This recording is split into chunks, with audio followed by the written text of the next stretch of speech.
જય શ્રી કૃષ્ણ. જય શ્રી કૃષ્ણ. આજે તારીખ છે 16/10/2025ના રોજ આપણે ઉના તાલુકાના દેલવાડા ગામના પ્રગતિશીલ ખેડૂતભાઈ આપણું બોક્સર કપાસ સતત બીજા વર્ષે વાવેલું છે. તો ખાસ ખેડૂતના મુખેથી સાંભળીએ કે અત્યારે વીણાટ કેવો છે, ચોખ્ખો છે, ગુલાબીના ડંખ નથી. તો ખાસ કરીને સાંભળીએ. તો તમારું આખું નામ? અમીરભાઈ રાઠોડ. બરાબર. ને કપાસનું બોક્સર વાવેતર કરેલું છે. વીણાટ સારો આવ્યો એમ. કેટલા વીઘાનો છે કપાસ? કપાસ 4.5 4.5 વીઘાનો કપાસ છે અત્યારે. અને ખાસ સમીરભાઈ, વીણાટ કેવો છે અત્યારે? તમારે વીણી ચાલુ છે આગળથી લોકો વીણે બરોબર?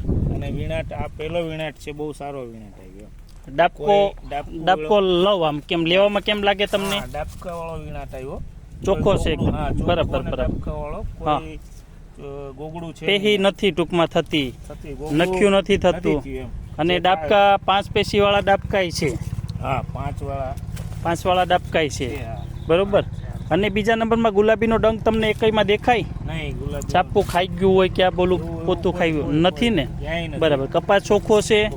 હવે એકઈ પાણી આપ્યું? હજી પાણી નથી આપ્યું. આ બિનપિયત કપાસ છે અત્યારે તમે જોઈ શકો. જે 60 ઝીંડવા દેખાય પ્લસ વીણી સારી છે. જો અમીરભાઈએ જોતા 8-10 કાલા વીણી લીધા, એટલો ચોખ્ખો છે. અને આગળ કપાસે હજી સારો છે. પાણીની વ્યવસ્થા અમીરભાઈ 2 પાણી મળી જાય તો તમારું સારું એવું ઉત્પાદન મળી જાય. આગળ જોઈ શકો કપાસની હાઈટે 6 ફૂટ ઉપર છે, 6 ફૂટ તો છે જ. હા. છંટકાવ કેટલા આપ્યા દવાના? 3 છંટકાવ દવાના આપ્યા. બરાબર. આ સુસિયા જેવાતના 3 છંટકાવ. ખાતર કેટલું આપ્યું અમીરભાઈ? ખાતર 2 વાર ખાતર આપેલું છે. બરોબર. જોઈ શકો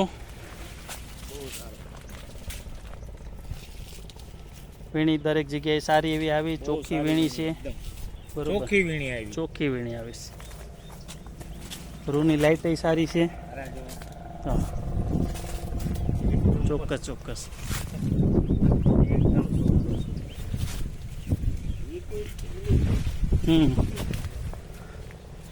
જોઈ શકો અત્યારે ટૂંકમાં ભાદરવાના ટેમ્પરેચરમાં કપાસો સુકાય એની સામે લીલોસમ કપાસ ઊભો છે અત્યારે.